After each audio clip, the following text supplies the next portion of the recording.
लोकसभा 2024 के चुनाव करीब हैं। बिहार में लगातार उठापटक देखने को मिल रही है। हाजीपुर सीट को लेकर चाचा भतीजों में रार है, लेकिन चिराग को हाजीपुर सीट से चुनाव लड़ने की हरी झंडी मिल गई है। वे इस सीट से मैदान में उतरने के लिए तैयारी कर रहे हैं। अब पशुपति पारस को नई सीट तलाशनी होगी।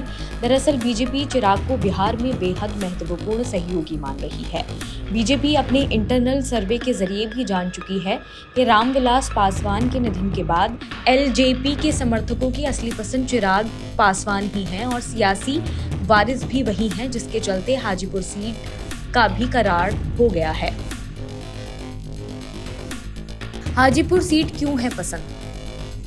दरअसल हाजीपुर सीट रामविलास पासवान का चुनावी क्षेत्र रहा है। पासवान ने यहां से कई बार रिकॉर्ड तोड़ जीत हासिल की है। चिराग यहां पर अपनी पकड़ बनाना चाहते हैं। वे लोगों को मैसेज देना चाहते हैं कि वे ही असली राजनीतिक वारिस हैं। चिराग पासवान अपनी पुरानी लोकसभा क्षेत्र जुमई से कोई दूसरा उम्मीदवार मैदान में उतारेंगे।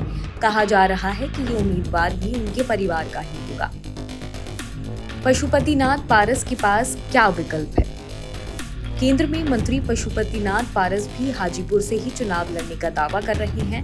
दरअसल बीजेपी के कई नेता दबी जुबान में इस बात की तस्दीक करते हैं कि एलजेपी का वोट बैंक पूरी तरह से चिराग पासवान के साथ है। इसलिए राजनीतिक हैसियत के तौर पर चिराग पासवान को ही रामविलास का असली वारिस मानती है। पिता की विरासत पर मजबूत पकड़ बनाने के लिए चिराग नीतीश सरकार के खिलाफ आवाज उठाते रहे हैं। चाचा पशुपतिनाथ पारस के साथ एलजेपी में टूट के बाद चिराग का रिश्ता बेहद खराब हो चुका है। इसलिए हाजीपुर से चुनाव लड़कर एक तीर से कई शिकार करने की रणनीति बनाई है। हालांकि चिराग की तरफ से जुमई सीट छोड़ने के सियासी मायने भी हैं। दरअसल चिराग के लिए नीतीश पहले ही मुश्किलें खड़ी कर चुके हैं सुमित सिंह को मंत्री बनाकर। सुमित सिंह इलाके के निर्दलीय विधायक हैं और कद्दावर नेता नरेंद्र सिंह के सपुत्र हैं। जाहिर तौर पर जुमई में चिराग को घेरने की तैयारी जेडीयू ने साल 2020 से ही कर रखी है। इसलिए कहा जाता है कि चिराग पासवान के लिए जुमई से लड़ना इस बार आसान नहीं है, क्योंकि जबरदस्त तरीके से घेराबंदी विपक्ष ने की है।